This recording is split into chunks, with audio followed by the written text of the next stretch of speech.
السلام عليكم. في فيديو يا جماعة مهم جدا، وسائل الإعلام العربية والأمريكية بتتجاهله بشكل مش طبيعي. الفيديو ده بيكشف حقيقة إنقاذ أمريكا للطيار الأمريكي، بل إنه تقريبا بينسف الرواية الأمريكية تماما. والفيديو ده على فكرة اللي صوره شاب إيراني عادي جدا من موقع الاشتباكات وحطام الطائرات الأمريكية.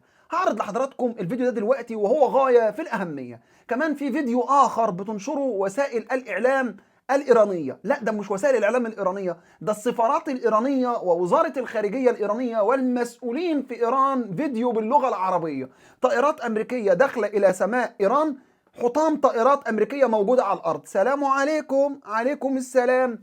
فيديو مهم جدا هعرضه لك الآن، لكن عايز أقول لحضراتكم عن مجموعة من التصريحات الهامة للرئيس الأمريكي ترامب. أبدأ لك بالتصريح اللي أمام حضراتكم ده. ترامب يا جماعة قرر للمرة ال25,000 إنه يعطي مهلة أخرى لإيران، ويقول لهم افتحوا المضيق، أنتم مجانين، افتحوا المضيق، مضيق هولمز افتحوه، الكلام ده كله. طب ما أنت روح افتح المضيق زي ما أنقذت الطيار الأمريكي بكل قوة وشجاعة والأفلام بتاعة توم كروز والكلام ده كله. فنائبة أمريكية بترد فوق على ترامب إنه لما أعطى مهلة جديدة وأجل مهلة العمليات العسكرية على منشآت الطاقة الإيرانية، قالت إن إحنا بيحكمنا رجل مجنون. ترامب يا جماعة نرجسي، ترامب ورط حلفائه. وعلشان أقول لك إزاي ترامب ورط حلفائه، فاكرين الفيديو اللي طلع ترامب فيه وقال لك محمد بن سلمان بيبوس بيقبل الحاجات دي؟ فترامب في الفيديو ده ورط دول الخليج وقال انهم ساعدونا في العمليه العسكريه على ايران 6 مرات في نص ساعه. يورط دول الخليج.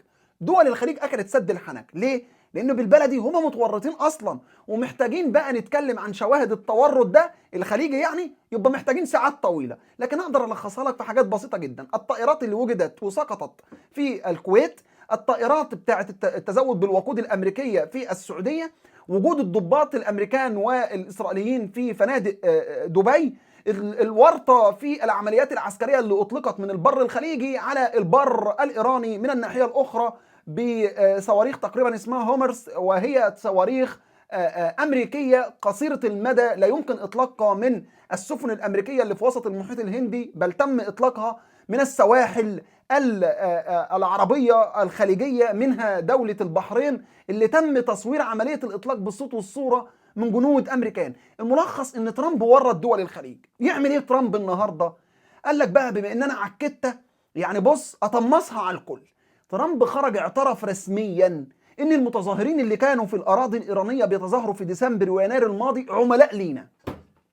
يعني لك ان تتخيل لما كنا بنتكلم في بالجمل دي ونقول هؤلاء المتظاهرين ممولين من امريكا وبيتم يعني تلقي اوامرهم بتاتي لهم من اسرائيل، كان الناس تقول لي اسكت انت مش عارف حاجه، دول كذا وكذا. خرج ترامب علشان يقول لك نصا احنا بعتنا عتاد عسكري للمتظاهرين الايرانيين داخل الاراضي الايرانيه، الا ان الوسيط اللي كان مفترض يسلم العتاد العسكري خد العتاد العسكري لنفسه. مين الوسيط ده بقى؟ الاكراد اللي موجودين في كردستان العراق.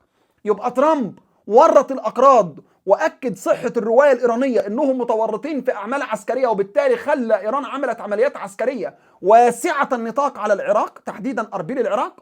وفي نفس الوقت اثبت ما قالته ايران عن موضوع المتظاهرين اللي كانوا بيتلقوا اوامر من الخارج.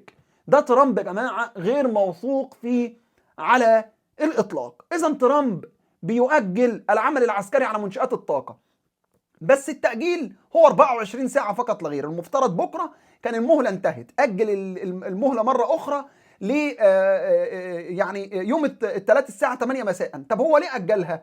إما إنه بيحاول يعني يدور على مخرج، أو إن مش بيدور على مخرج بس، ده إما بيحاول إن هو يدور على مخرج اقتصادي بقى.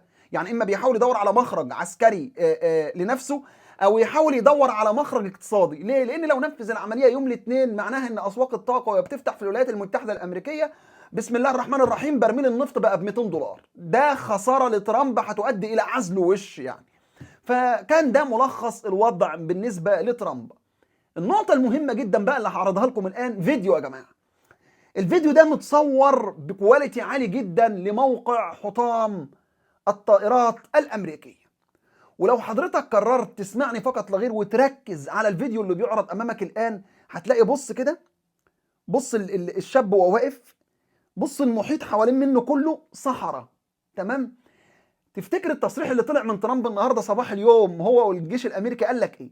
قال لك ان الطائرات دي سقطت في قاعده عسكريه ايرانيه. انت شايف اي حاجه يعني تتكلم عن ان في قاعده عسكريه اصلا؟ في اي شيء يثبت ان هناك قاعده عسكريه؟ الاجابه لا. طيب ده معناه ايه؟ معناه ان الطائرات دي سقطت اثناء اشتباكات واستخدام للدفاعات الجويه الايرانيه بشكل مباشر. طيب الاهم من كده ايه بقى؟ يعني الفيديو ده مهم جدا، بيشيل لك الروايه الامريكيه كلها. الاهم من ده ايه؟ الطائرات اللي سقطت يا جماعه، الطائرات اللي سقطت هي طائرات استراتيجيه للولايات المتحده الامريكيه. طائره منهم اقل سعر فيها بتتخطى ال 150 مليون دولار، طائره التزود بالوقود. والطائره الثانيه هي طائره لنقل الافراد، وهنا في كميه تساؤلات صعبه جدا انك تعثر عليها. يعني على سبيل المثال صحيفه نيويورك تايمز بتقول لك ان هناك 12 مصاب من الجنود اللي هم المارينز او اللي هم الكوماندوز، في 12 مصاب منهم.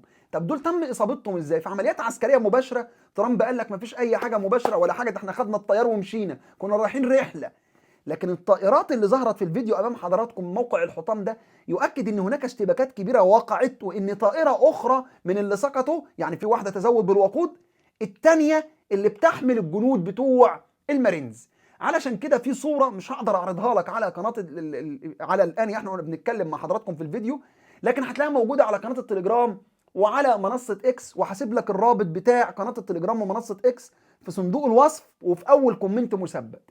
الصوره دي يا جماعه لجندي امريكي، او بحسب وسائل الاعلام الايرانيه ما تبقى من الجندي الامريكي في موقع العمليات العسكريه في ناحيه اصفهان. امريكا مشيت وسابت هذا الجندي ده بحسب وسائل الاعلام الايرانيه. انت ممكن طبعا تقول ازاي ده امريكا، ده ترامب قدس الله سره كخليجي، يعني مش بتكلم في العموم الخليج انما انصار الانظمه، يعني ده ترامب قدس الله سره مستحيل يعمل كده. لكن الصوره اللي نشرت بتقول كده، واللي نشرها الجيش الايراني، مش اي حد هوائي كده، ده اللي نشرها الجيش الايراني، وكل وسائل الاعلام الايرانيه والعالميه نقلت هذه الصوره اللي هي بتؤكد انه على ما يبدو انها تعود لجندي امريكي. تمام؟ مش صوره ورقيه، لا، حد كان موجود يعني اثناء العمليات العسكريه. المهم ان ايران بدات يعني تتريق على العمليه العسكريه لانقاذ الطيار الامريكي بصوره غير مسبوقه يا جماعه. وعلى ما يبدو ان الايرانيين بداوا يتعلموا فكره خفه الدم شويه من المصريين. يعني انا مش بتكلم عشان احنا مصريين، الشعب المصري معروف بخفه الدم. ومن الايرانيين يعملوا ايه بقى؟ انا اخدت لك الفيديو ده مسجل وعليه الاسم بتاع السفاره الايرانيه. الايرانيين بيعملوا ايه بقى؟ بيقولوا لك انه امريكا دخلت بطائراتها، الطائرات بقت حطام، وترامب بيقول لك كده بالنسبه لي انا انتصرت. اسمع كده وانا بكلمك. سلام عليكم. عليكم السلام. سلام عليكم. دي تريقة من إيران على العملية العسكرية الأمريكية الترامبية اللي بيؤكد فيها إنه نجح وإنه حقق انتصاراته. الواقع يا جماعة والوضع رايح على فين؟ الوضع رايح على تطور كبير جدا للعمليات العسكرية. ترامب بيقول لك منشآت الطاقة، إيران النهاردة قالت له استنى أنا هبدأ، فبدأت النهاردة إيران بمنشآت الطاقة في دول الخليج، طبعا بعمليات عسكرية رمزية، وبدأت كمان بمنشأة الطاقة في حيفا بشكل كبير جدا جدا. هل إيران ضعيفة؟ الإجابة لأ. هل هي بقوة أمريكا؟ طبعا الإجابة لأ. لكن إيران مش هتسكت، واللي هيدفع الفاتورة أنا وإنت، وتحديدا إخواتنا في الخليج، الله يحفظهم ولا يرينا فيهم أي مكروه أبدا يا رب العالمين. هنتابع مع حضراتكم التفاصيل، وآسف جدا اللي طرأ على حضراتكم. سلام الله عليكم ورحمته وبركاته.